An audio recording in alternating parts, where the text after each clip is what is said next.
Never in history has there been an athlete for whom so many excuses have been made to explain away shortcomings, to explain away defeat, as is the case for Mike. But at the end of the day, Mike's career is a graphic reflection of who he was and what he wanted. He wanted to self-destruct.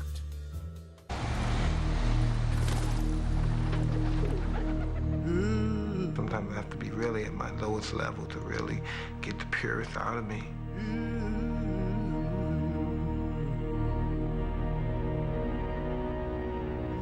I'm just trying to get back into loving it again. I was just fighting for, I don't know what I was doing. My mind's been other places for a long time. I had no chance to love anybody or care about anybody because I was just so stuck in the past.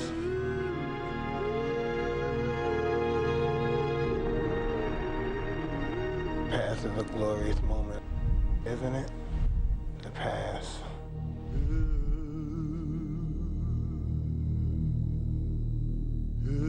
Why can I have what I want? Why can I worked hard for it? I sweated for it. I didn't steal it. I bled in the gym for it. I beat my body up and I allow people to beat me up. Why shouldn't I have it all? Nobody should take nothing from me. I really have nothing to lose in my life. I have nothing. I lost my soul as a human being. I lost my self-respect.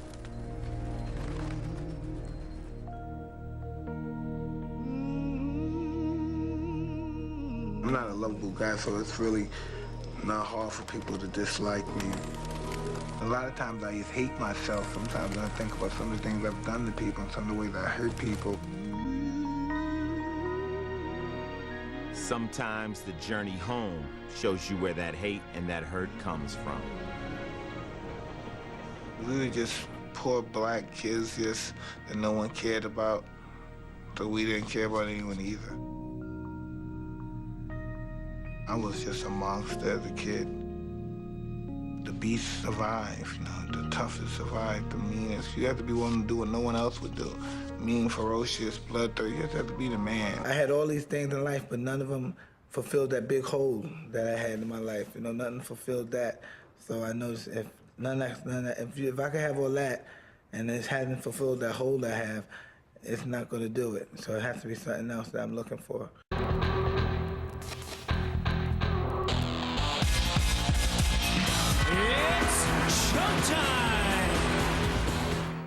You were there for his triumphs. I don't believe there's a man on this planet that can beat me. Mike's face is laying flat on his back. I looked at him, I saw the fear, and I knew it was going to be a first-round knockout. There's no fighter like him. You were there for his failures. James Buster Douglas beats. The victim was led to believe that her meeting. And you were there for the moments we'll never forget. Seek an annulment of his marriage. Make sure you kiss me good with those big lips. He is back, the new Holyfield bit by Mike Tyson. I gotta retaliate. Lennox Lewis, I want your heart, I want to eat his children. That's upset. Do you really want to miss what happens next?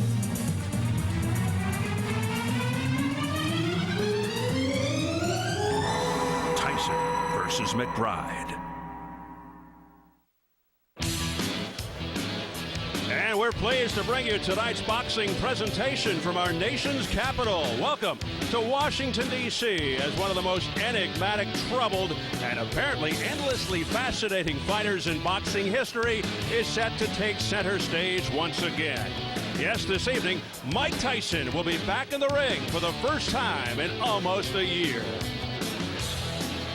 Fight fans, along with curiosity seekers, have made their way to the MCI Center here in the District of Columbia as the crowd settles in for an intriguing card spotlighting the sport's most recognized active fighter and the most famous surname in the annals of boxing.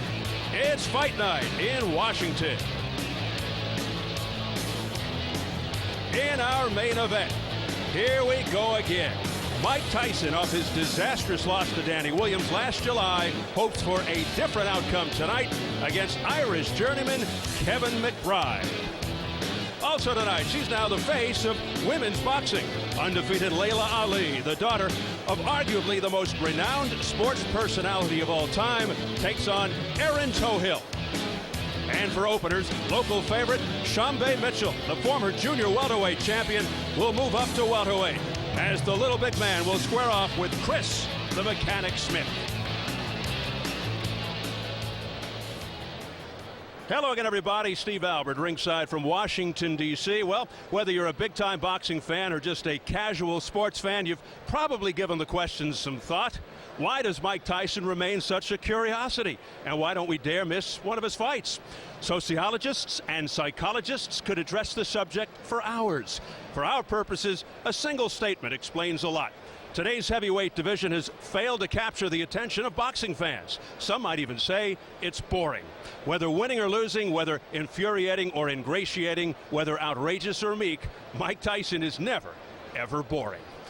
And with that, let me bring on my ringside partner, Al Bernstein. And Al, can Tyson save his career, and is that important for the heavyweight division? Well, when you think about it, he's only fought 4 times in 4.5 years, and during that time, boxing has had kind of a mini renaissance, so the sport apparently doesn't need him to flourish, but the heavyweight division, as you pointed out, that's another thing. They need him. They need something, that's for sure. Now, to salvage his career, he's got to win tonight, and then I think he's got to embark on a vigorous schedule the rest of the year, Steve, which he points out he wants to do. He's got strong motivation to do that, a court-supervised program to pay off his creditors, and his 2 major creditors are the IRS and his ex-wife. Enough said.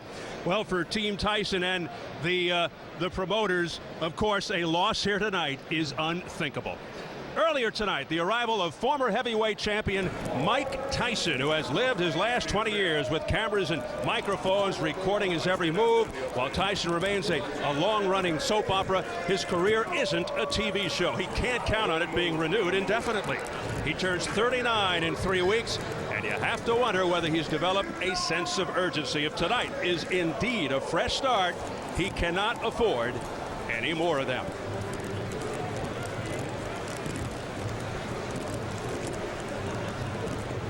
And the arrival of Kevin McBride. The big Irishman has had 37 professional bouts, and in terms of significance and exposure, not a single one of them even remotely approaches tonight's fight.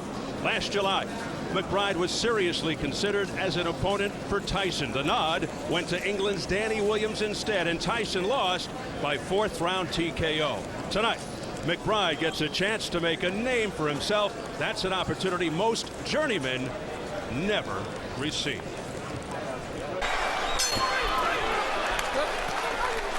Well, perhaps no individual in sports projects more of an aura than Muhammad Ali, born Cassius Marcellus Clay in 1942. Perhaps the most dynamic figure in sports history. And there he is, still punching. Still such a major presence. The fans recognizing him as he appears on the big screen here at the MCI Center. In his prime, a magnificent combination of power and grace. And despite his battle with Parkinson's syndrome, still such an incredible force. And he'll get to see his daughter box in our second match, and he has watched her carve out a championship. Anybody who has ever come into contact with this man holds on to that memory forever. How about a quick peek while we're waiting into the Tyson dressing room, and that's some shot, isn't it, Al? Couple of generations of heavyweight champions, each for different reasons as big an icon as they could possibly be. What an inspirational moment this must be for Mike Tyson. At a point in his life when those kinds of inspirations are sorely needed. The greatest, Muhammad Ali, sitting behind Mike Tyson as he gets ready for his latest comeback in our main event later tonight versus journeyman Kevin McBride. 6'6" Kevin McBride in his dressing room, and you have to wonder whether his nerves are running wild. McBride's never been in a high-profile bout before. All 4 of his losses have come by stoppage, and tonight he's in with a power hitter who, of course, tries to eliminate his opponents with the first punch he throws. McBride has won 7 in a row, and while it would never be suggested that he could have competed with a prime Mike Tyson, From the Irishman's perspective, Tyson-McBride has come at the right time. My name is Kevin McBride. I'm from Clones, County Monaghan, Ireland. When I was 9 years old, a friend of mine asked me if I would like to come to a local gym in Clones, and I said I would. And the first time I stepped into the ring, I loved it. I went on to Barcelona Olympics in 1992 as the youngest ever super heavyweight. Then I turned professional, and I had a dream, fighting Mike Tyson one day. I said to my father I'd love to fight him, and he says, if you dream enough, it'll happen. And now it's happening. I love this game so much. I fear nobody, only but the man above, because he's going to judge you at the end of the day. I'm going to show the real Irish power. I've been showing drips and drabs of fights, previously fights, just doing enough to win. But more incentive now to beat Mike Tyson and get a shot at the title. Regardless what anybody says, Mike Tyson has a great name. He brings a lot to the table. It's a great name on your record, and I respect his power. He has tremendous power. But I got tremendous power too, and when I hit Mike Tyson, he's going to think the whole of Ireland's hit him. Mark my words, I'm going to win, and I'm going to show the world that I'm a legitimate heavyweight, and I'm a contender, not a pretender. Yeah, Kevin McBride should be excited. If you believe a win over Mike Tyson doesn't mean what it once did, think about Danny Williams. Here's a guy who was a virtual unknown when he knocked out Tyson last year, and Al, one bout later, he's fighting for what? The championship of the world. That's for sure. The Tyson mystique and his celebrity has potency even for his opponents. And the interesting thing to me about this, and it's ironic, is Tyson is not rated himself in the top 10 by any organizations, and yet a win over him gets you rated and gets you big matches as well. Well, here's a guy, Mike Tyson, who hasn't beaten a fighter of consequence in over a decade, Al. And yet I look around here, I see a pretty good crowd. They are here to see a fellow named Iron Mike Tyson. He may not be the same baddest man on the planet from the late 80s and the early 90s, but they want to see him nonetheless. That's for sure. They really do, and it's the name power. All right. Speaking of name power, let's go to the other member of our broadcast team. Here's Jim Gray. All right, Steve, thank you very much. Back here with Iron Mike Tyson. Mike, you were just visited by Muhammad Ali, the greatest of all time. He has visited your locker room on numerous occasions in the past. What was that like for you tonight, and what did he have to say?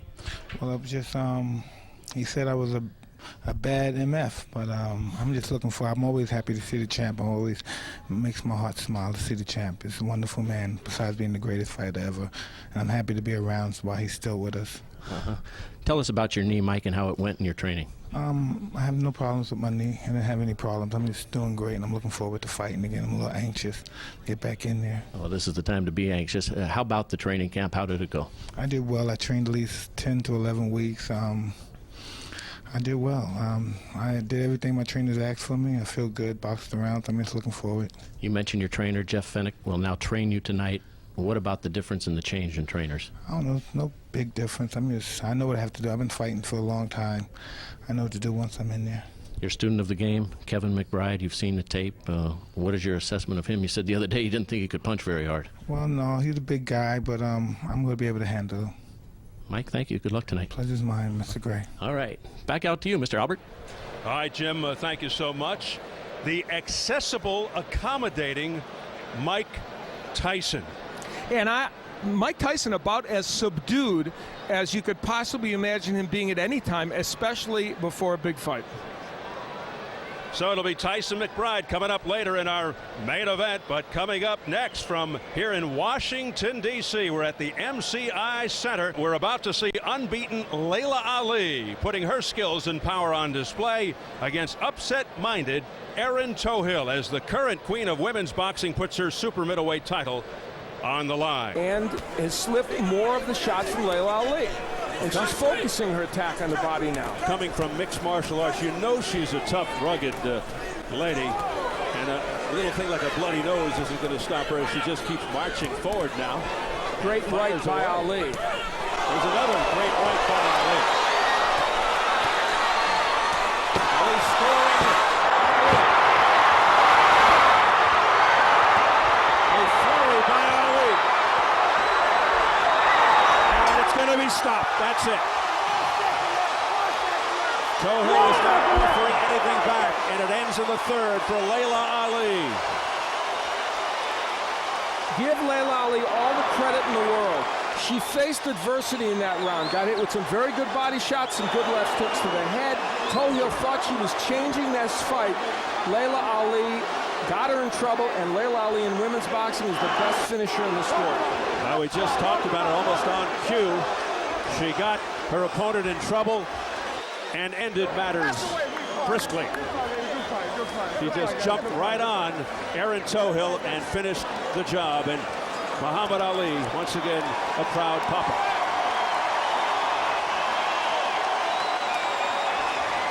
Heading over towards the ring to no doubt congratulate his daughter. Here he comes. And he'll hear it from the crowd as he gets into the ring. The greatest. Over to congratulate the lady called CB Stinger.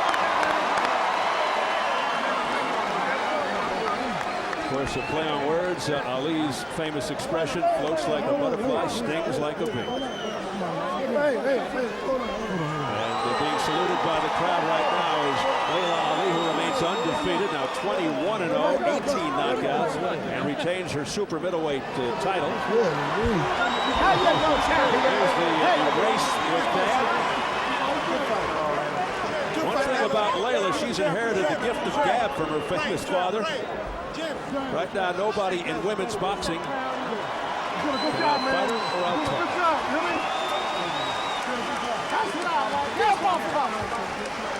Pass it on down. Pass it on down. Laila, you got that championship spirit, baby. There you go, Al. Cover of Life magazine right there. You're good. You're good. You're good. You're good. You're good. You're good.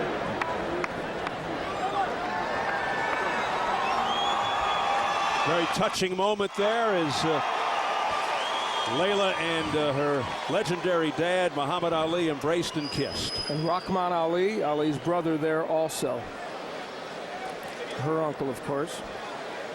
Well, she said she wanted to put a hurt on Laila Ali, but it was certainly the other way around. Another kiss from Papa. You're supposed to be over here. Let's get the official announcement right now from our ring announcer, Jimmy Lennon Jr. Ladies and gentlemen, we have the time of 1 minute, 59 seconds in round number 3. Our referee in charge, Joseph Cooper, stops the contest. She is the winner by way of technical knockout. She is now the WIBA and WBC Women's Super Middleweight Champion and still undefeated, Laila "She-Be Stingin' Ali.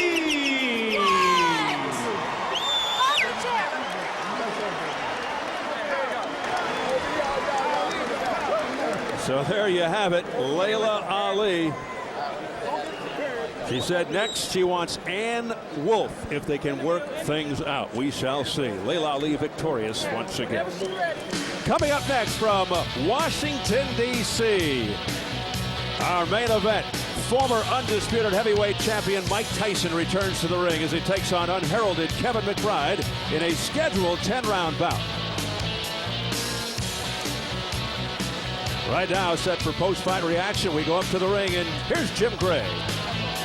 All right, Steve, thank you very much. Quite a joyous affair in here with the former champion, the greatest of all time. Laila, what's it like for you to perform in front of your dad and to have his presence? Well, it's wonderful. I mean, anytime my dad's here, it just adds to my fire, you know what I'm saying? Because he did this, and I'm following in his footsteps. And, of course, I want to make him proud. Any child wants to make their father proud. So when he gets in the ring and he has that look in his eyes, like, damn, I wish you'd stop, but I'm enjoying it while you're doing it. And what's it like for you to hear the chants of Ali, Ali, and to bring this crowd to its feet? I know I have a lot of fans. I got a lot of haters, too, but I got way more fans, and they're always here to support me, and that's a chant that I've gotten used to. But the thing is about me, I'm very mentally strong, so even if they weren't chanting my name, they were chanting somebody else's name, I would still come in here and do the same thing. Your description before we came on camera is that you were vicious tonight. Why were you so vicious? Well, not vicious, Daddy. I was vicious, huh? Yep. I was vicious. You know why? Because that girl talked so much stuff. For a year and a half, she's been talking about, I ain't nothing, I ain't never fought nobody, I just need to fight somebody her size, and she got all this experience and all this other stuff. And then, you know, I just had to go on the show. So when only motivation I have is when these girls run their mouth, because I know how easy it's going to be for me. Let's take a look at the replay right here. As we take a look here, we'll talk to Muhammad in just a second. Tell us what's going on right here. Did she hurt you? Hurt me? Never. I mean, never. I mean, people aren't used to seeing me get hit. That, you see how I turned my head with that shot? That wasn't nothing. At no moment did I look like I was hurt. Did I look like I was going to retreat? Look at her face, all busted up. Just don't move her damn head. Now here's the finish. Tell us, Layla. Tell us the finish here. Huh? This is the finish. Tell us about I it. haven't seen it. Let me see. I don't even know what I did. All I knew is she was cowered in the corner. You cannot tap out in boxing. See, I was going to tell her, I forgot to remind her, no tapping out. I guess she was trying to tap out. Look at that face. Damn. I jacked her up. Let me ask you, how much of your dad is in your fighting? How much of your dad's in it? I didn't really show. It's all in the family, you just said, huh? That's right. Well, the thing is this. I can box and I can fight. You know what I'm saying? So it all just depends. When I see that glare look in their eyes, then that's when I turn it on. I was going to try to box her, but, you know, I just do whatever comes to me. I'm working on my boxing more, but I'm nowhere near like my father. My father's the greatest. I'm not trying to be like my dad. Champ, let me ask you, what's it like for you to watch your daughter? She talks like me. She talks like me. Talks like you. Did she fight like you? I back it up too, huh, Daddy? She's bad. She's bad. She's bad. I'm bad. It's great to see you. She's a bad lady. What? It runs in the family. Layla, what next? What next? I am the first WBC female championship belt holder. So I have another title. Not only did I retain my title, I have another one. So now I have 5 belts at home. I got them running out of space for all these belts. You know, and who else should be fitting more than me? So next would be you've elected not to get into the $1 million thing. What do you want to do? I don't have no interest in fighting these little women. For what? What do I want to fight these little women for? Look at the big woman. She couldn't even take it. I fought Christy Martin. I didn't get no credit for that, obviously, because she's so much smaller than me. She should have never been in there with me in the first place. But, you know. What about Ann? Ann Wolf is somebody everybody that knows me knows about Ann, knows that there's been a lot of controversy over that because that fight hasn't been made. Hopefully when she gets out of her promotional contract, because her promoter and my promoter don't get along. That's odd in boxing, isn't it? Even in women's boxing. Right. But you know what? The truth is people don't realize you're supposed to save the best fights for last. After I fight her, who am I going to have left? So I don't know what everybody's rushing for. All right, Layla, congratulations. Nice to see you. I'm beating all these chicks. Can't none of them see me. None. Bad lady. All right. Like, it used to be like father like son, but it's like father like daughter, Steve. No question about it. Thank you very much, Jim Gray. Of course, Christy Martin had her problems with Layla Ali. Christy and Lucia Riker getting together in a long-awaited showdown Saturday, July 30th on Showtime pay-per-view. Winner to take home $1 million and the title of $1 Million Lady. And as Layla Ali pointed out, she had her way with Christy, and Lucia Riker is just too small for Layla Ali. As we stand by for Mike Tyson, who's fighting for the first time since injuring his knee in a TKO loss to Danny Williams last July. In fact, Tyson has fought only once per year since 2001. Over the last 3 years, he's boxed a total of only 5 rounds. And he's lost 2 of his last 3 bouts. Hard to believe, but Tyson was first crowned a champion almost 20 years ago. His prime is long past, but he remains a compelling figure, if not a compelling fighter. Jim Gray recently sat down with Tyson at the heavyweight's home in Phoenix. How often do you look back into your past and you think of what you had in terms of your career, the championship, the millions of dollars? How often do you review it in your mind? I feel real good about myself. I'm proud of myself overcoming the demons that I possessed at one particular time. And I am who I am now. I don't even relate to that guy. I don't even know who that guy is. I watched Mike Tyson box in 1988. I don't know that guy. I have no inclination. I have no kind of affinity with that gentleman. What's your evaluation of the Danny Williams fight? Well, Danny Williams has to believe he's the most luckiest man in the world, because anybody that watched the fight would have to know that guy was immense to me. He was about to get knocked out if I didn't break my leg in that first round. And that's all it was just because of your knee injury. Absolutely. Oh, something happened to Tyson. Douglas, Holyfield, and Lewis, the only guys you had lost to. Now you put Williams in there. Does the name Williams embarrass you?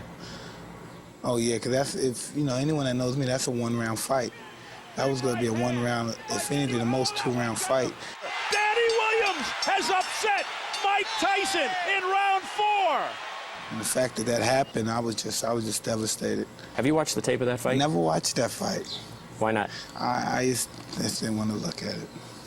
What do you know about Kevin McBride? I don't know anything about him. I seen him fight once or twice on a film somebody showed me. He didn't look too impressive. So is this simply a matter of you getting back into the ring against somebody, anybody, and getting a victory? No, I don't underestimate him. I take him lightly because, as we know with Danny Williams, anything can happen. But being a fighter, being very confident, I don't believe he's capable of beating me.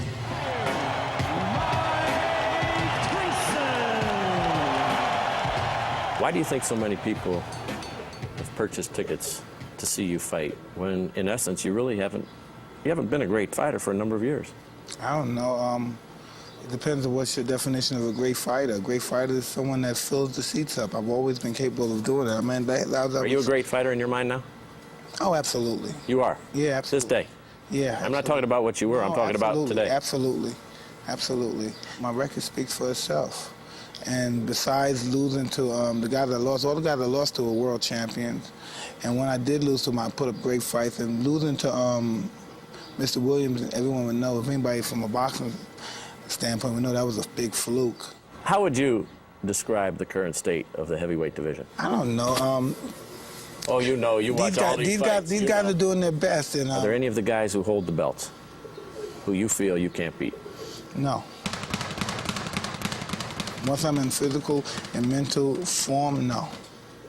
Mike, you had often told us in previous interviews that you were destined to have a bad finish to your life, that it was going to end like Sonny Liston, out in a blaze.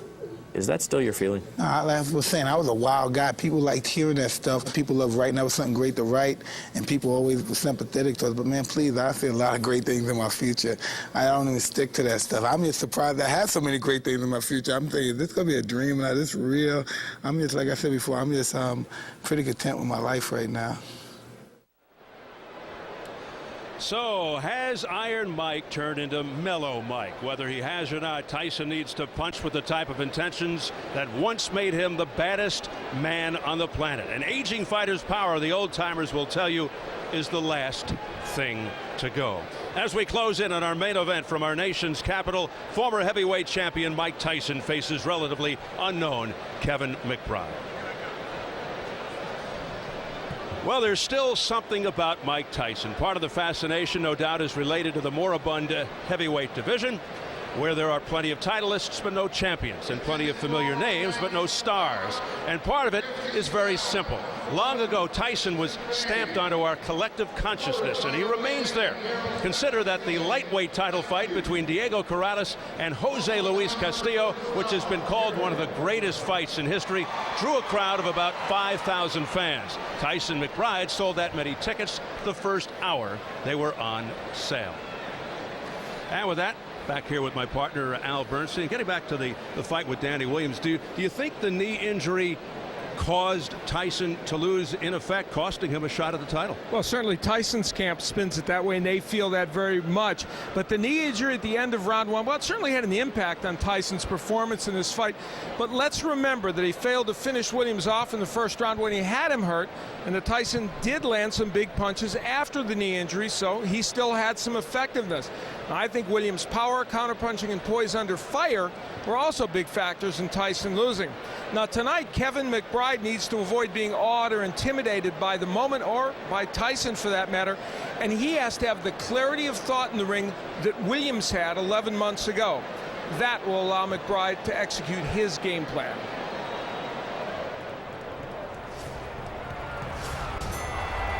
McBride needs to buy time. He can do that by smothering Tyson. Hold, grab, get through the first and second rounds. You can hit Tyson with an uppercut, and McBride likes to throw that punch. His power is in his right, and it is a bit unconventional. This scene will be reenacted tonight because Tyson will be in close. When he is, look for a right hook that McBride throws. Now, when this punch lands, it can catch an opponent on the temple where the equilibrium is compromised. And it worked very well here to get Kevin McBride a knockout win. He'd like to use it against Tyson tonight. In recent years, Tyson has often thrown punches without good leverage, without his legs and body, and the blows can lack power. Until he proves otherwise, conventional thinking is he'll lose steam as the fight goes on, and McBride can be hit with the left, and Tyson uses that punch in a variety of ways. Against Danny Williams, it was a festival of lefts. One to the body, and then he would use an uppercut to the head, and that started a series of left hooks that Tyson threw that were very, very effective. McBride can be hit with left hands, and Tyson will throw this punch repeatedly in this fight, and he'll work it both to the body and the head.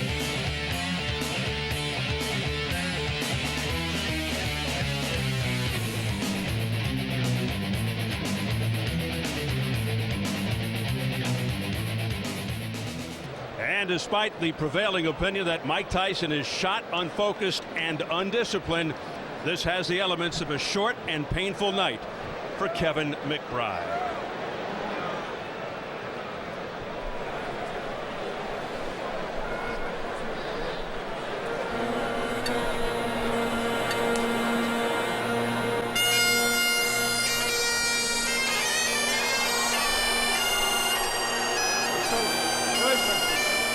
They call him the Clonus Colossus, 6'6", Kevin McBride, a friendly sort, trains out of Brockton, Massachusetts by way of Clonus, Ireland.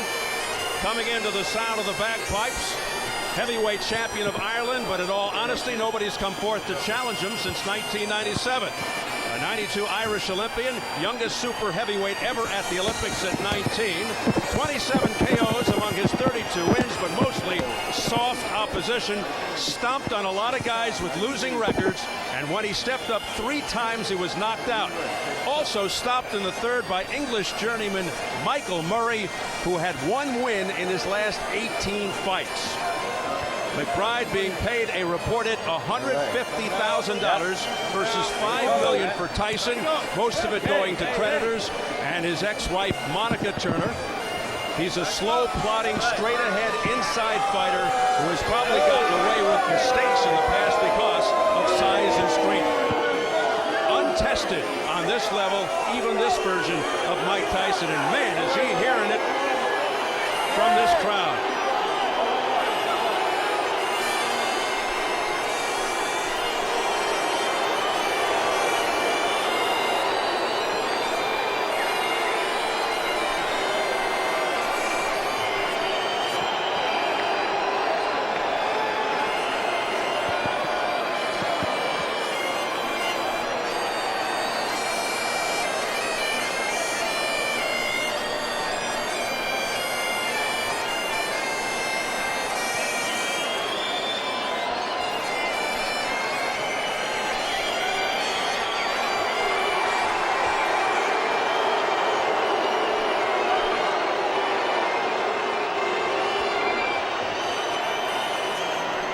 The crowd giving McBride the business.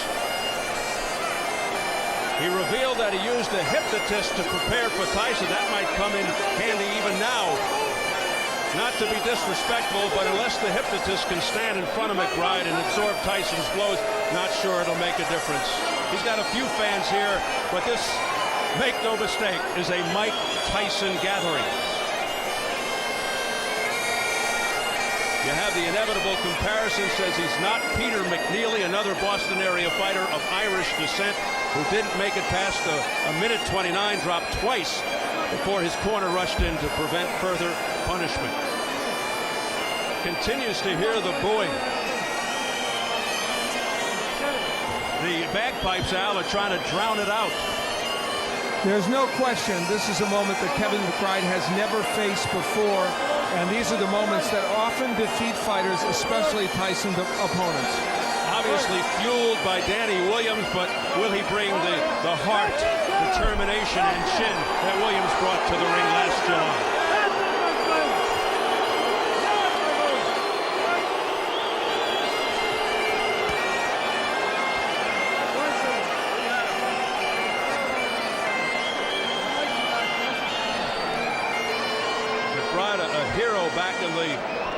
in the Boston area. Just not used to hearing that kind of reaction. Now a different story.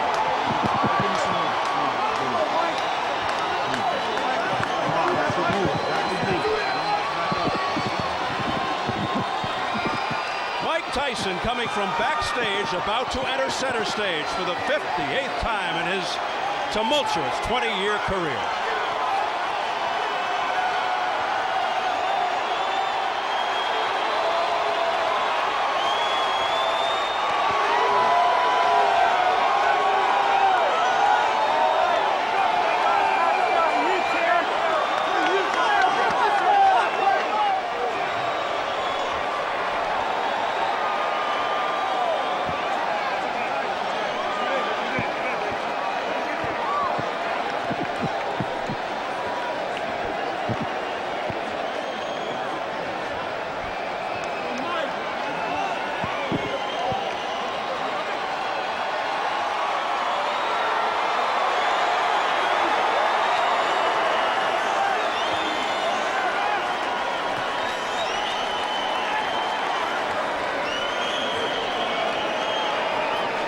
Still awed by Tyson's presence, a growing number of people feeling sorry for the former champ.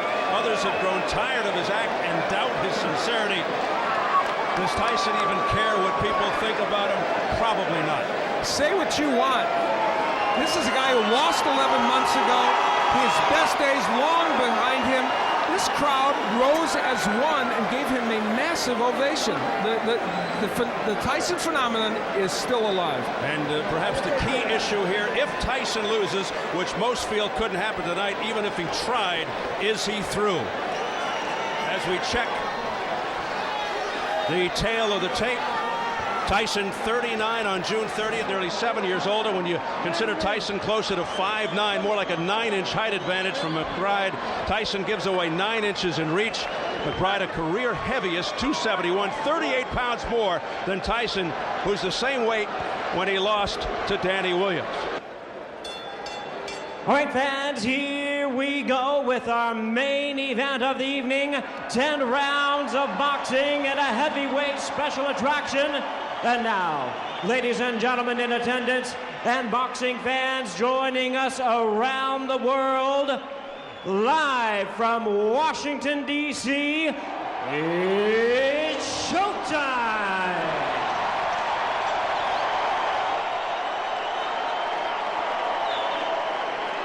Introducing to you first on my right, fighting out of the blue corner, entering the ring wearing tartan trunks, fighting out of Dorchester, Massachusetts, by way of Clonus, Ireland.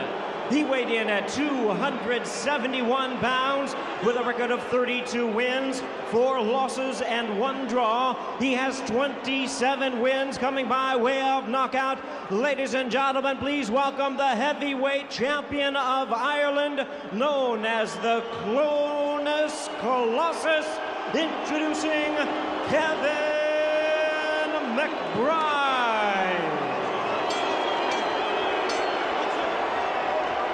And his opponent across the ring on my left, fighting out of the red corner, really needing no introduction the world over, wearing black trunks and hailing from Catskill, New York. His weight already 233 pounds. His record 50 wins, 5 losses, 2 no contests, with 44 big wins coming by way of knockout.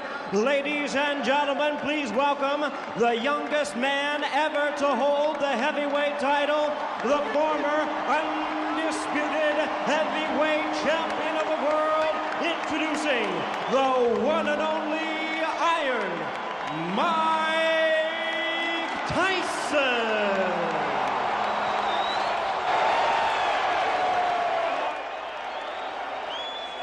Once again, Joe Cortez is our referee in charge. 10-round scheduled bout. Yo, I want everybody out. All right, gentlemen. We went over the rules in the dressing room.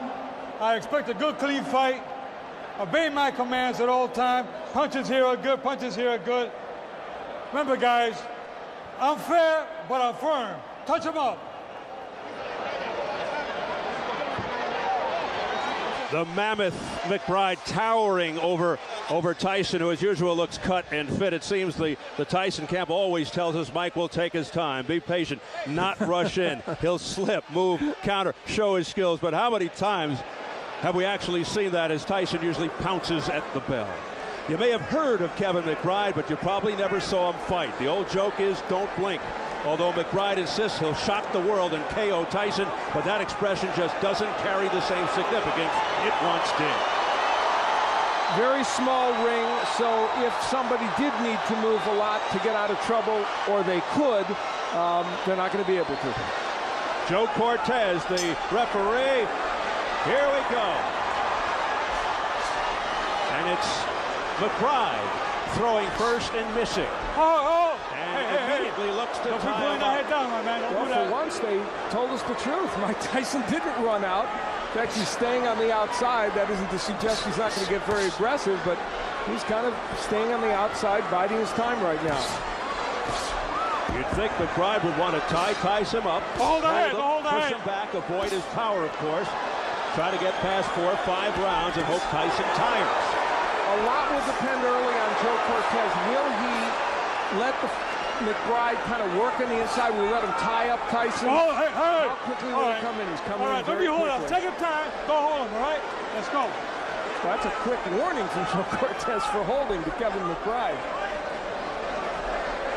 McBride's trainer, Goody Petronelli of Marvin Hagler fame, told us their plan is to keep Tyson at the end of McBride's jab, get Tyson as he's coming in with the left or right uppercut, which was an effective punch for Danny Williams against Tyson last July.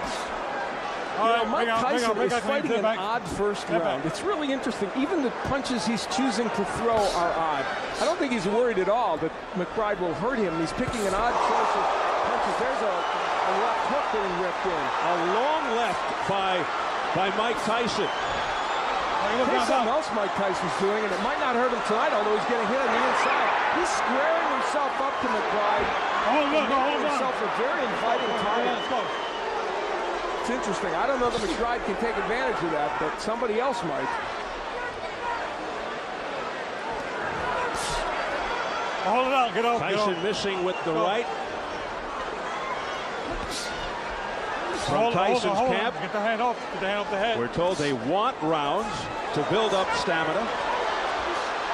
All right, bring up, Tyson fatiguing is ludicrous. That fatigue had nothing whatsoever to do with the loss to Williams. It was 100% because of the knee injury. Over the top comes McBride.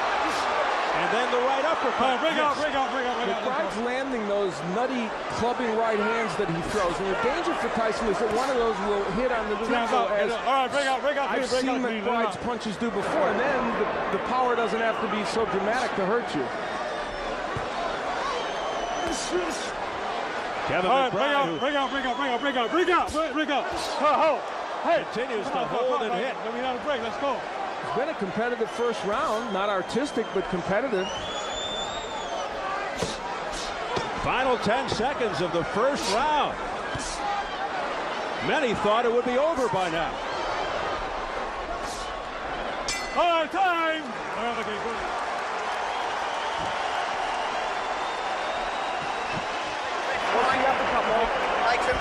breath.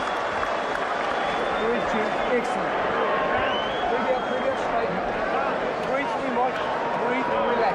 Breathe and relax. That's all. There's no rush. We can do 10 of these if we have to. There's not a chance. Breathe and relax. Well, Mike Tyson has to get up and get to that big 6'6" McBride, missing with the left hook. Not going to the body that much in round one, though he did get there a couple times. There's a hook that just glances off the face of McBride, thrown in an odd manner. Tyson is still throwing a lot of arm punches. Now, there were moments in the last round where the body work was effective. There he throws on the inside. Look how he's squaring himself up, though, against making himself really a pretty easy target. But McBride not the greatest counterpuncher on the planet. Well, without question, Kevin McBride, who's never fought on this level, certainly not in awe of Mike Tyson. Off the lunging left hand by Tyson. Now he holds back. those left hooks are so wide and so sweeping and such arm punches. You know, I mentioned in the keys, Tyson doesn't want to keep throwing those arm punches. That's what he's doing. All right, hold it. Bring up clean. Not an easy job for Joe Cortez. Referees, no matter how much experience, always tested in various ways in a Tyson fight. Biggest hope not to be a factor. You know, McBride's plan, part of it was to land an uppercut as Tyson came rushing in, but Tyson hasn't really rushed in that much. Now, the McBride jab has actually kept Tyson kind of at bay. He's landed some pretty good jabs. That's what he said he wanted to do, as he now ties Tyson up and rolls a couple of rights along the chin. Tyson not working on the inside. What's being thrown is being thrown right now by McBride. So a very passive round and a half or so for Mike Tyson. Of course, he has the kind of power that can change that instantaneously. McBride that continues to lean that big body on top of Tyson, hoping that could be a factor as time wears on. Maybe tire Tyson out. I don't want you guys holding. Let's go.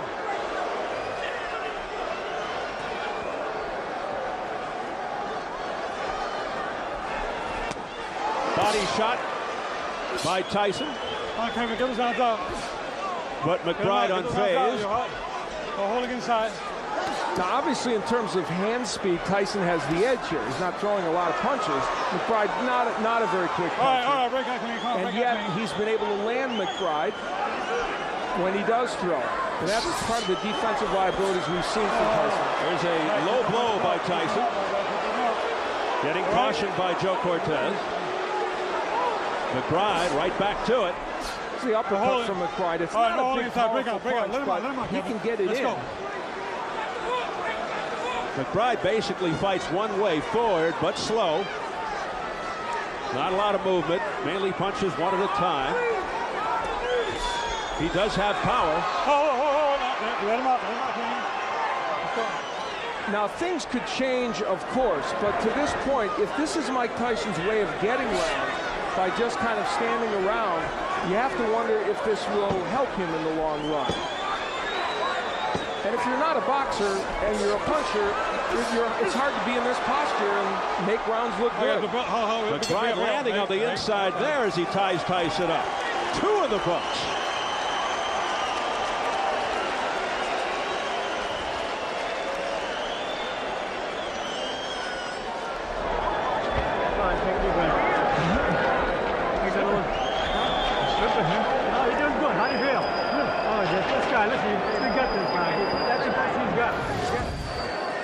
Mike Tyson throwing wide sweeping hooks. I mean, that's, you know, wide open to be countered. Nice uppercut on the inside. And again, the hook, mostly an arm punch.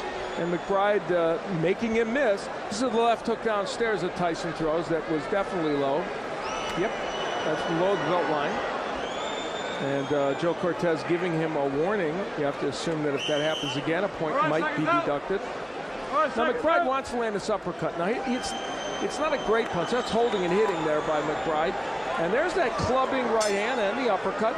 He can get a few things done on the inside because he can maul and brawl Tyson. Tyson comes out with a little more flair here in round 3. Joe Cortez better look out. He's losing control of them on the inside. And they're big men to handle. McBride trying to lean on Tyson, as we mentioned, use his weight advantage whenever the fighters clinch. And he gets in a short right hand. All right. Kevin McBride, as you can see, hardly a textbook puncher. Doesn't throw punches correctly all the time. Tyson, if you notice, keeps biting his glove. His left glove. Oh, watch your hands. Watch your hands inside. Watch your hands inside, guys. Come in with that. Something he used to do as an amateur. Long time ago. Is he reverting to old Stop habits? right there. Stop right there. Stop right there. Good, good. That's good. That's good. Well, we're into round 3, and so far, certainly an artistic effort. Is Mike Tyson biding his time? Hold right there. Attacking the way he needs to get Kevin McBride out of there? And how much credit can we give to McBride for hanging in there? And again, McBride goes for the tactics of tying Tyson up. And it's hooked by Tyson. His best punch in the fight. He momentarily got free and unleashed the left hook and got it home.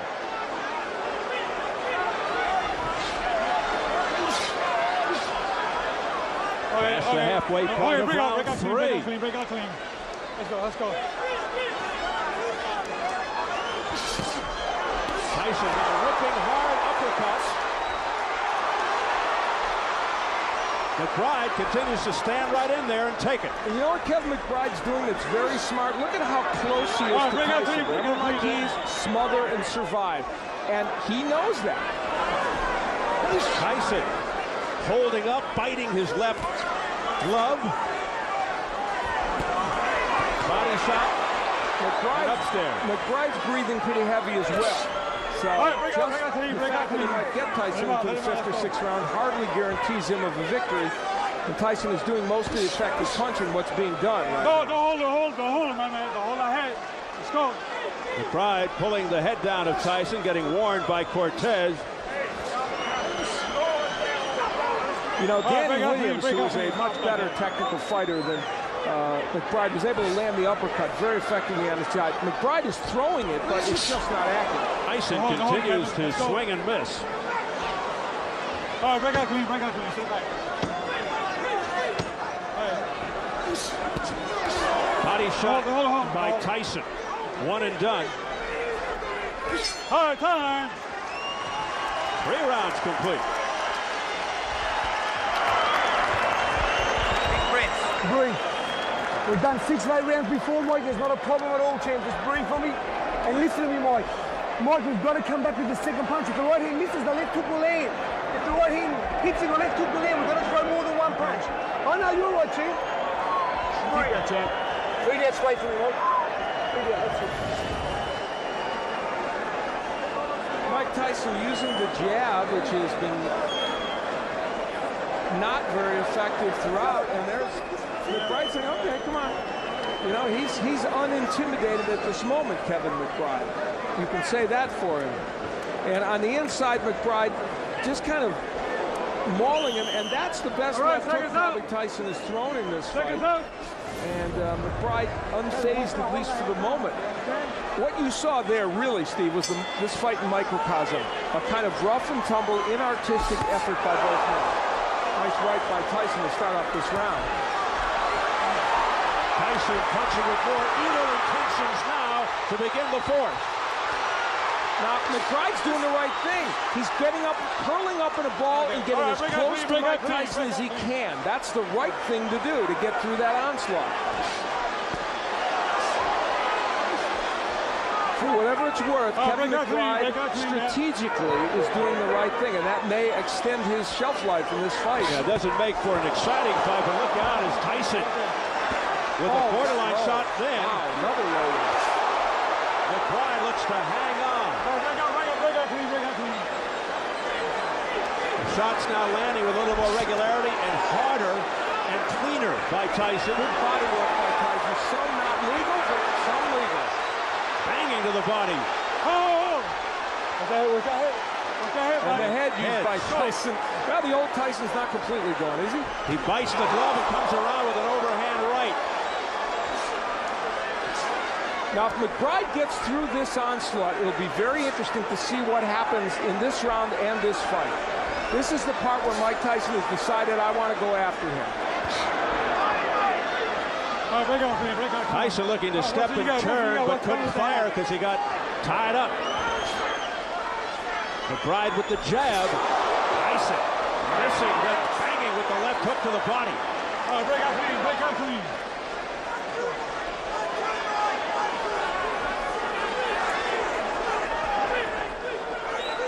McBride better be careful as Tyson has some distance and leverage. Mike Tyson is a mess defensively, but it doesn't matter in this fight. McBride not able to counter him as well as he might. All right, break out clean.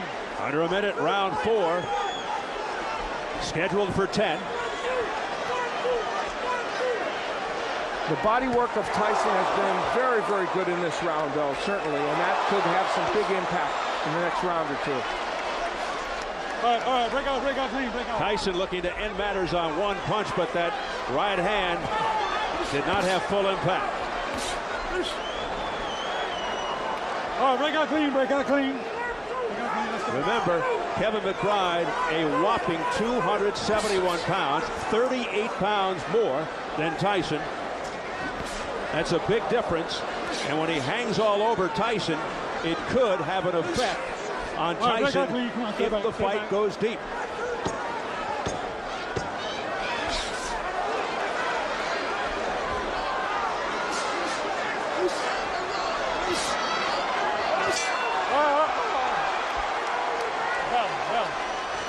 We're going to a fifth.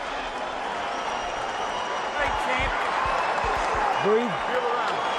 Breathe. Water, Tommy. Beautiful 1-2, Mike. That's okay. Now listen to me, Mike.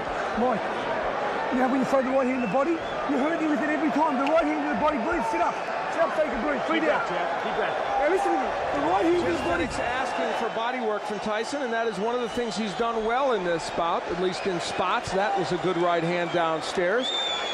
And for a little while in that round, it looked like that body work was really getting to Kevin McBride. Now on the inside, for the most part, there's the use of the head by Tyson, and he is a master at that. And then here comes the left hook and the head alternately. And Tyson is a very tough inside fighter. And he's using everything at his disposal. Round number 5. Well, you know, good right by Tyson. Tyson last reached the 5th round 3 years ago versus Lewis, and McBride hasn't been past 5 since 2003. So both men heading into territory they're not used to recently. Tyson also going to the forearm tactic, you may have noticed. That was a good left hook downstairs. You know, if McBride had better technique, Mike Tyson would have been hit with a lot of punches tonight, but he doesn't. He is a lumbering giant of a heavyweight hanging in there against the former champion. And I'll tell you, when he gets on the inside, McBride's able to land those little short right hands. How much damage they could possibly do to Tyson remains to be seen, but he's getting those punches in. Tyson, though, showing that obviously a shell of himself. So far, yes.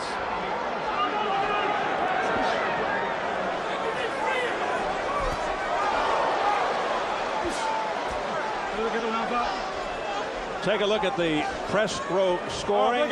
Kind of interesting. George Willis from the New York Post has it even through 4. I have Tyson ahead by 2 points, but you can make a case for the even scorecard very easily. Right hand to the body by Tyson.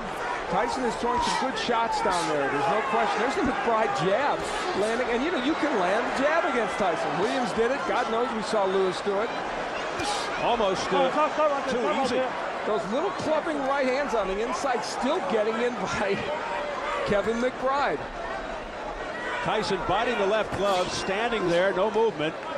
Just a target for McBride. And he's landing rights on the inside, comes across with the left that grazes him, a right uppercut on the inside by McBride. This was the game plan for McBride, and for the most part, it's keeping him in this fight. And right now, look at a stationary Mike Tyson, not throwing too many punches. And McBride bopping shots off Tyson's head, and Tyson is starting to look weary.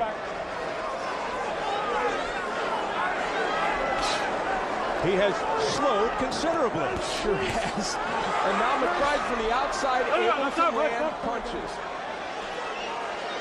Well, we saw this against Danny Williams. And look, when he throws punches, he throws arm punches, kind of squaring himself up. Tyson does. And a big uppercut on the inside by McBride. That was the best punch he's thrown in this fight. A right hand by Kevin McBride that had to instill a lot of confidence. Now he goes to the body and back upstairs. Kevin McBride controlling the pace. Mike Tyson's in trouble in this fight right now. He better come back. Final seconds of the 5th round. An alarming moment for Tyson and his camp. Breathe, Mike, breathe. Breathe and listen to him. Get forward a little, Mike. Mike, don't put... Mike, you don't have to punch if you die. Hold him, tie him up. Just forget and just hold. Be smart, Mike. Don't give him the shots in the middle. It's the shots we're spoken about. Breathe. Breathe.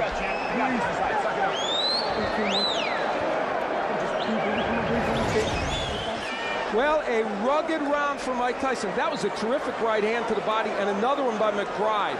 And once he got Tyson on the inside, he landed some very good uppercuts. A punch that we know you can get in, and he was going to rely on. Good work by Kevin McBride, and just as important, I think, he leaned on Tyson. He sapped his energy by putting all 270 pounds on him, holding him against the ropes, and making a very fatigued Mike Tyson head back to his corner. Well, in the past, one-punch power would bail Tyson out. It looks like he may lead.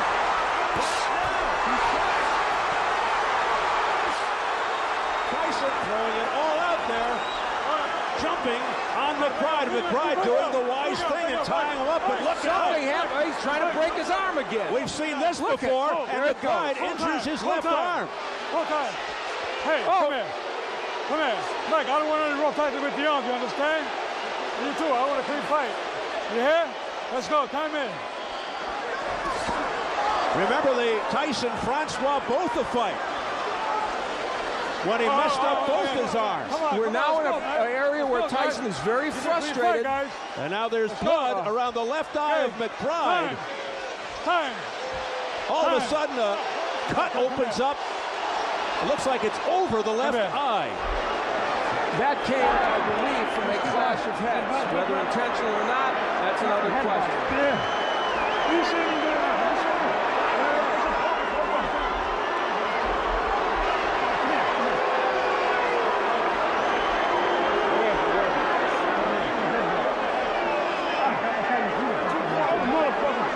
Two-point headbutt. Two-point headbutt. Joe Cortez says he's taking 2 points from Tyson. And that's a dramatic turn of events if they have to go to the scorecards. So an intentional headbutt. Let me see it. Let me see it. Come on, take your hand. No, you can't work on the cut. You can't work on the cut. Petronelli, trainer Cutman, wants to work some more on the cut.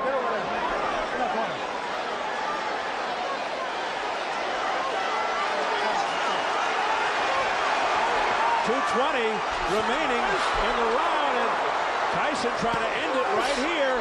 So what a sense of urgency on both sides. Tyson using his head again on the inside, and now complaining to Joe Cortez. Now, if this fight is stopped, they should go to the scorecards unless Tyson would not, if it's stopped because of the cut. So Tyson reverting to roughhouse tactics here. It's an awful round for Mike Tyson. And the right hand upstairs. A real conundrum for McBride. He wants to stay on the inside, but the roughhouse tactics with the head and everything else are making him not want to be on the inside. It's up to Joe Cortez to really take control now of this fight, and it's a tough one. So this has really gotten dramatic here now in round 6, midway through. And Joe Cortez really has his hands full. Right hand to the head by Tyson, but McBride undaunted. Showing his heart and landing with those lefts. But those shots not as powerful, of course, as Tyson. Remember, 2 points deducted from Mike Tyson in this round. Hold this out. Less than a minute remaining, round 6. All right, bring right there.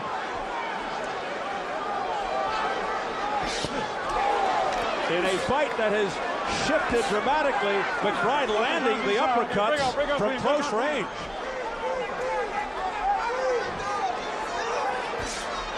Things have turned for McBride. Tyson too far away, a right uppercut, 2 right uppercuts landing by McBride on the chin. And those were delivered well. Those were delivered with him bending at the knee, and they had some power. Kevin McBride, a journeyman, is making Mike Tyson look like a third-tier heavyweight. 15 seconds left in the 6th round. And if McBride actually wins this round, it would be a 10-7 round. down. McBride just pushing Tyson down. I think in boxing sometimes fighters at some arbitrary time they reach a point where they've taken more shots than they're willing to take, and Mike I think just reached the point where he said, you know what do I need this for? I'm just getting beat on by this guy. I can't do anything with him. I mean, what am I doing here? I mean, let's just call it a day. And he's having difficulty getting up. Come on. He wants Joe Cortez to help him. He can barely make it to his feet at the bell. That was a push. That was a push. Obviously a push. In the corner. That was a push. Tyson totally disorganized. Hey, leave it to me, leave it to me.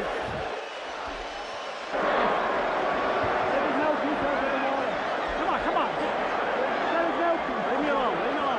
Come on, leave me alone. Will you? Look at me, will you? Close your eyes.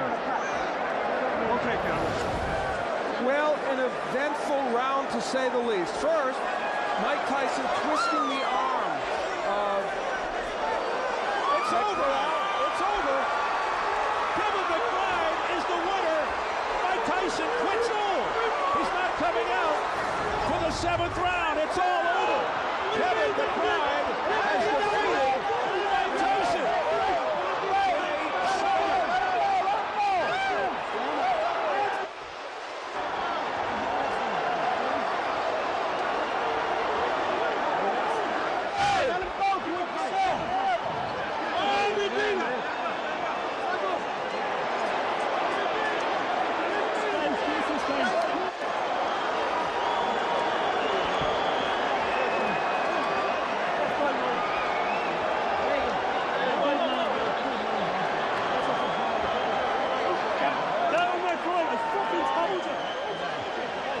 A stunned crowd here at the MCI Center in Washington, D.C. as journeyman Kevin McBride defeats Mike Tyson, who quits on his stool.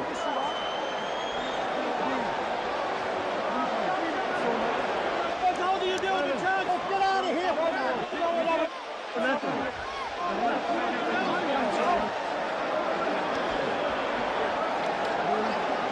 I've got to say it, Al. Logic would dictate that Mike Tyson should think about retirement. But logic and boxing don't necessarily go hand in hand.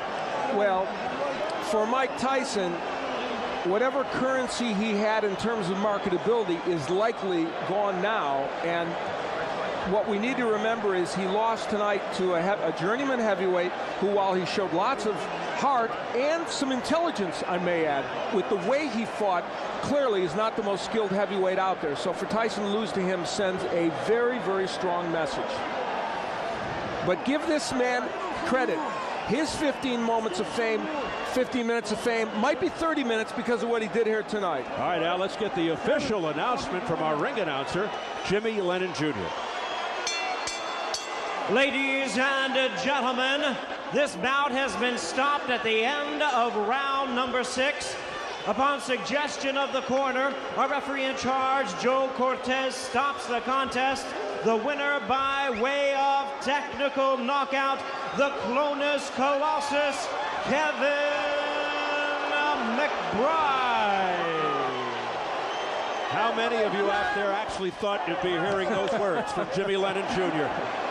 Mike Tyson has now lost 2 straight, 3 of his last 4, losing his last 2 to journeyman. Hasn't beaten a fighter of consequence in over a decade.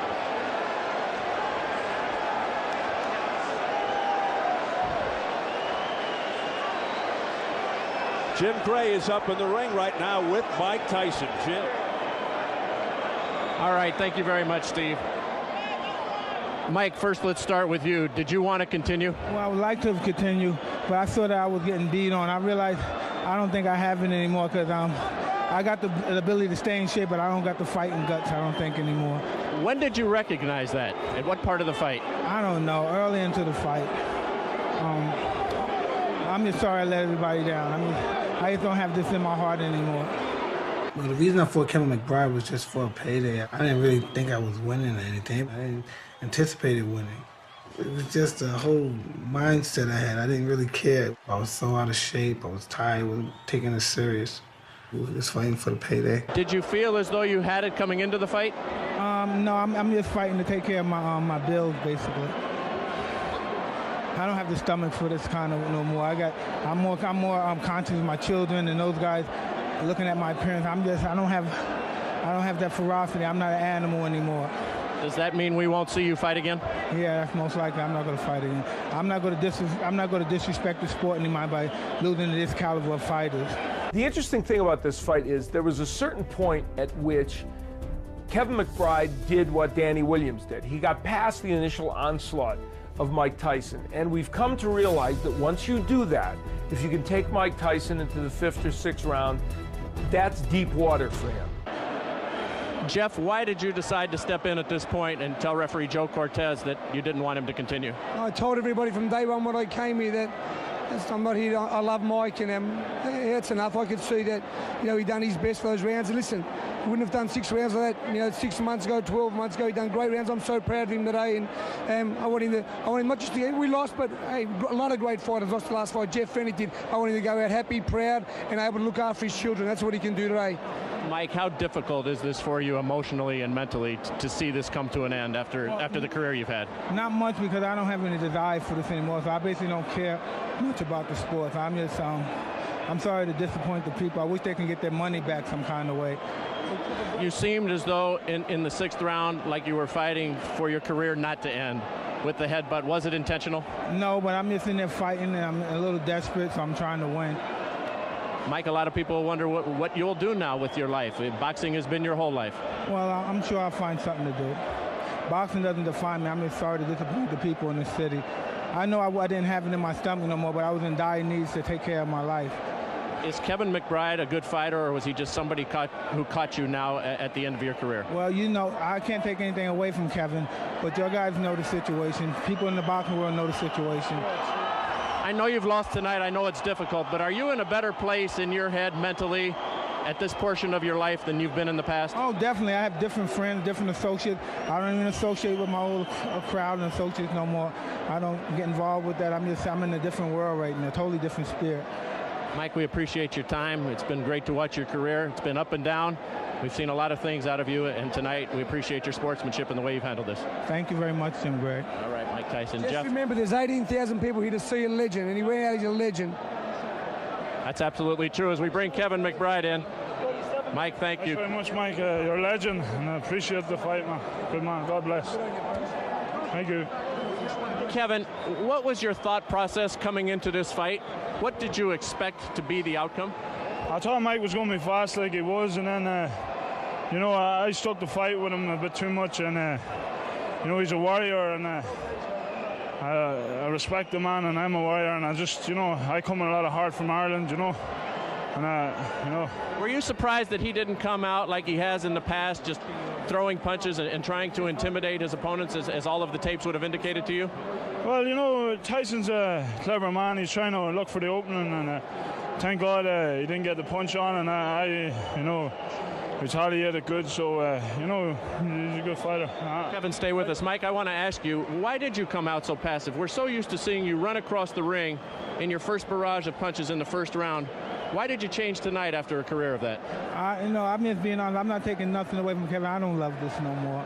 I'm just in here. I don't love this no more. I even love fighting since 1990. But Kevin, congratulations on your career and good luck. Now, let's see the best to make a lot of money. How much were you able to use? Goody Petronelli getting in here as well. How much were you able to use your weight advantage to be inside on Mike and to hang on him? I had a lot of weight on him, and I just, every day I'm learning something different, and it's great to fight Mike because he's a great warrior, and it's good to have it under the belt. And you just told him he is a legend. What will this mean to you, particularly when you go back to Ireland? Oh, it's great. It's great for Ireland. Ireland were crying out for a heavyweight for a long time, and I'm a legitimate contender now, not a pretender. And I want to.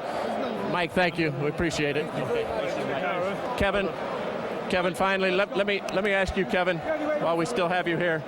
Kevin, hold on a second. Yep, hold on a second.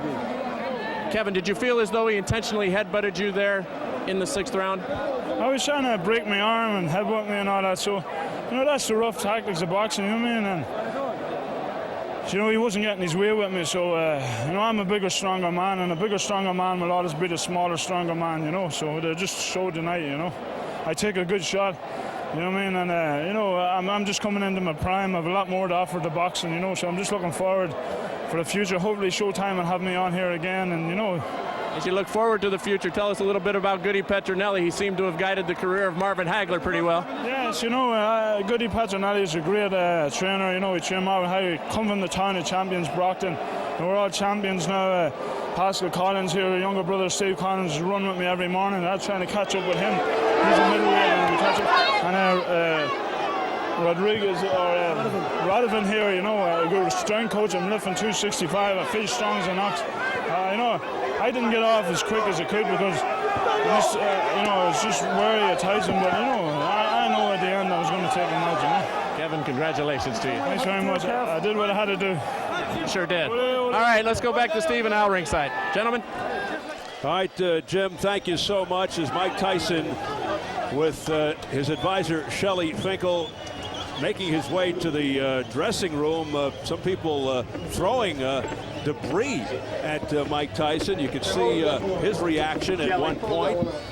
This has to be a torturous moment for a guy like Mike Tyson. Much symbolism here tonight. That certainly a part of it as his career comes to an end. A very tumultuous career. What happened in this fight, I believe, in some respects, very much is his career in a microcosm. Controversy follows Mike Tyson. It did in this fight to a great extent. During the course of this match, of course, as it labored on and he became less and less likely in his mind, apparently, to get this man out of there, Kevin McBride, he would ultimately resort to some of the things that have helped make Mike Tyson a controversial figure. Kevin McBride told us that he idolized Mike Tyson. Tonight, he probably ended the career of Mike Tyson. He may well have. And in the final round of this fight, it began with Mike Tyson doing what we had seen him do against Franz Botha, trying to twist the arm of Kevin McBride. Now, he knows Joe Cortez is on the other side, and you see him twisting the arm. Look at him. Clearly, it's deliberate, and Kevin McBride screaming in pain. This is a replay of what happened with Franz Botha. And Tyson himself complaining about something to Joe Cortez, but clearly he was the culprit. Then Tyson doing something he's also done during the course of his career, using his head there. I mean, that's about as obvious and as deliberate as it can possibly be. And it created the cut. Joe Cortez did take 2 points away from Mike Tyson because it was so obvious. So while there may be nostalgia and sentiment floating through in some quarters because of Mike Tyson's final fight and the way it ended, clearly this demonstrates what has also dogged him during his career. Now here's a very tired Mike Tyson who admits he had kind of lost his stomach for this, being pushed down by Kevin McBride, and clearly this is a symbolic picture because Tyson simply didn't have the energy or the will to continue, and actually was looking for Joe Cortez to give him a hand up, and ultimately had to struggle to his feet himself. And you got the impression, Steve, and you wrote me a little note saying maybe he's going to quit on his corner, and by golly, he did. Yeah, he's just a beaten man here. Is Mike Tyson, Al.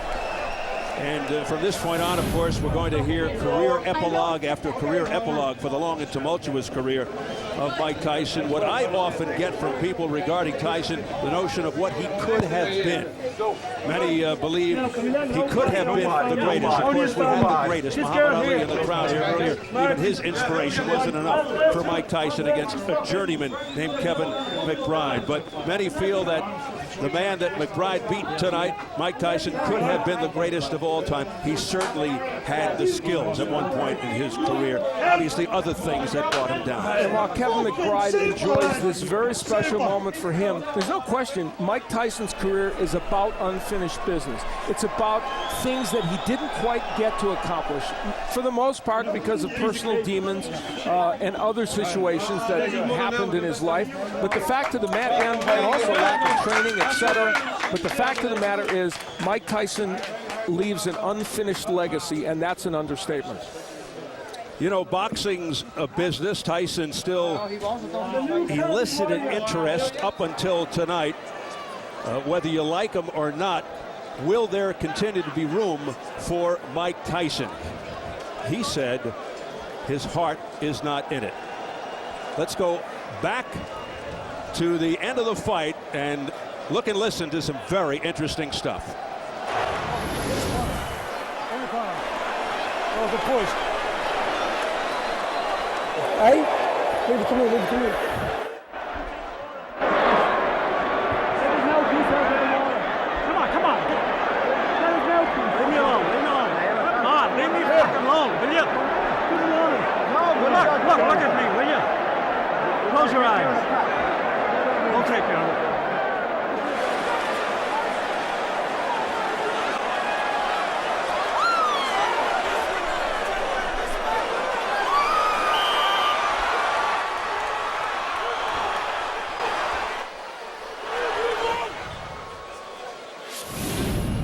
Like something out of Hollywood, some dramatic stuff there. First, Jeff Fenech talking to Mike Tyson, and Tyson basically not even saying anything back to Fenech, just totally discombobulated. You could see it on his face. He didn't want to continue. The anguish on Mike Tyson's face reflected just about everything, and you could put this 20-year career and what's gone on in the last 20 years and put it all into that picture, because that's the kind of anguish Mike Tyson had on his face. Tyson still talks a good game, the entertaining press conferences and all the taunting of opponents, but he doesn't have the boxing talent anymore, bottom line. And even more important, and it's I think the most salient point tonight, he made a candid admission he no longer has the interest or the stomach for this. And he's faced, by the way, with some other interesting problems, like his financial issues. So Mike Tyson has some interesting questions to answer in his personal life now as he moves forward. Well, he's got to go back down, do a lot of soul searching, and decide exactly what he wants to do with his future to take care of a lot of debt. But it doesn't look like it's going to be fighting anymore for Mike Tyson, at least from what we saw and heard here tonight at the MCI Center on a night of history in boxing in Washington, D.C. And a big point that needs to be made is he has used up his currency in terms of marketability to boxing fans, I believe, and that's a big part of why we're also likely not to see Mike Tyson fight again. Mike Tyson back there behind closed doors. You see members of the media, reporters waiting to get at the former undisputed heavyweight champion, who we may have all seen for the very last time as a professional prize fighter. Shelley Finkel, his advisor, trying to hold off the media. Meanwhile, on the other side is Kevin McBride, the victor. Of course, the bulk of our commentary about Mike Tyson, because he has been such a major story in boxing. But for this young man, this is a very, very big moment. And what is it? Danny Williams had this big moment, went on to lose to Vitaly Klitschko. So don't be too deceived, but he's a happy man right now. In all due respect, I ain't no Muhammad Ali, but I'm Kevin McBride, and I'm coming strong. Well, he's got a good sense of humor, too. He's a nice guy. In all due respect, if you can't beat a journeyman like Kevin McBride, who can you beat if you're Mike Tyson? What he did show tonight, though, Steve, he showed a lot of toughness, and you have to admire the fact that he had enough clarity of thought. Stevie Collins' brother Packy taking the picture. He had enough clarity of thought to continue to do the smart thing in the ring. Get inside, tie him up, do certain things, so you have to give Kevin McBride a lot of credit for that. Yeah, he was smart, intelligent in the ring against a fighter who just doesn't have it anymore, and perhaps Tyson will fight again. But if there was any doubt about Mike Tyson's talent, it is but a fond memory. I'll try to go with you. But what a relief and what a Tremendous feeling for Mr. Kevin McBride out of Clones, Ireland. Now Dorchester, Massachusetts, trains in the same gym as one of the all-time greats did, marvelous Marvin Hagler in Brockton, Massachusetts. And Marvin Hagler, whose birthday is coming up, sent a special message to Kevin McBride through Goody Petronelli saying, give me a birthday present. Well, happy birthday. Yeah, over in Milan, Italy. Marvin, you're probably watching. You know what? He gave you your birthday present, and it was a nice one. Where are you heading? With icing on the cake, Kevin McBride can afford to take a big, deep breath, sit back, and take it all in. This has been a year in boxing, a year and a half in which we have seen so many dramatic upsets. A lot, really, in the last year and a half. And this one right up at the top of the list.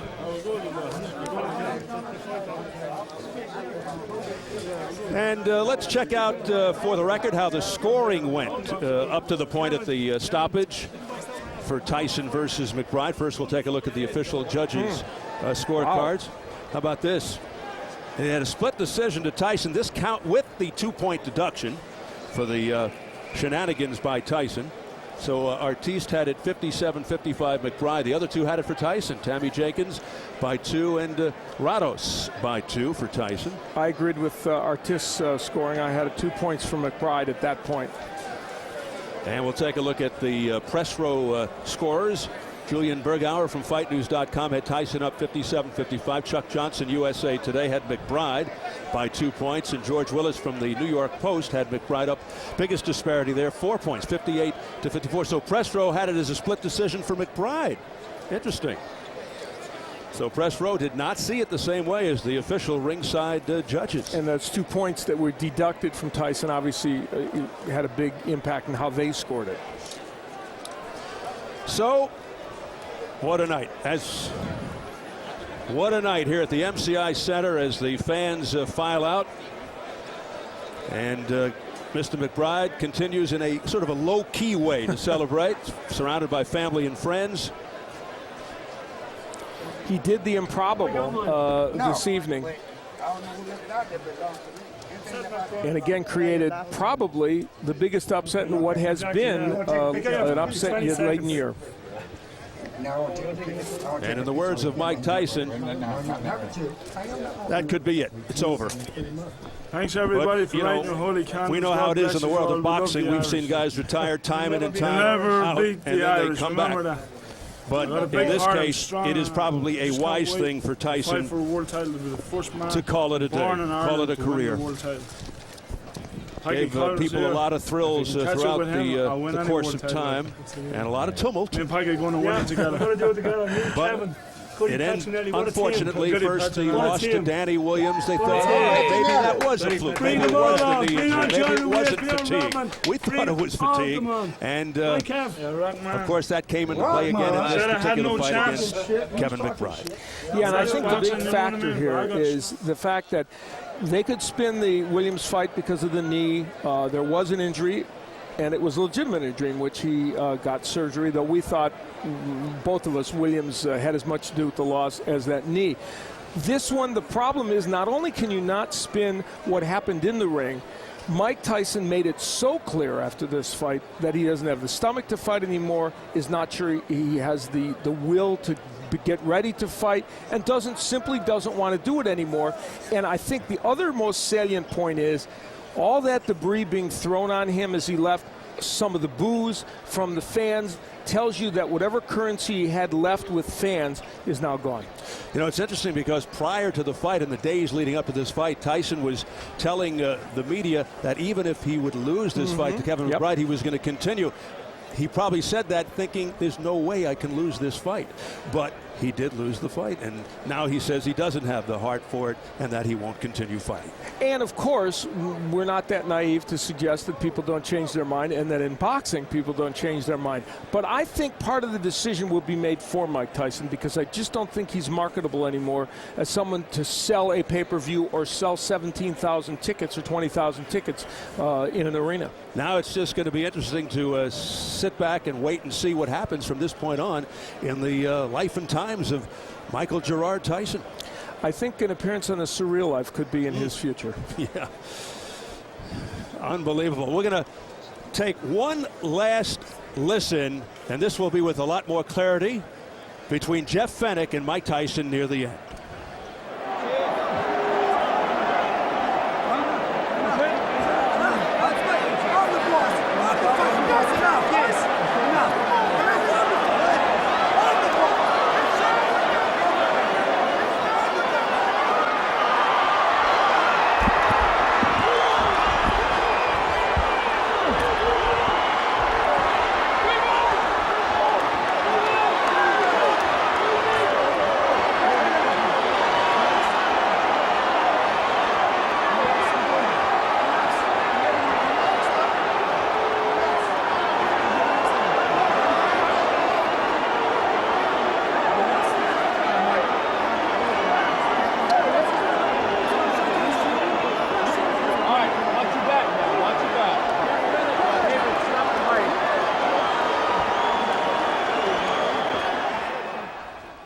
All right, now I think we can devise from that there was much conflict and confusion in that corner.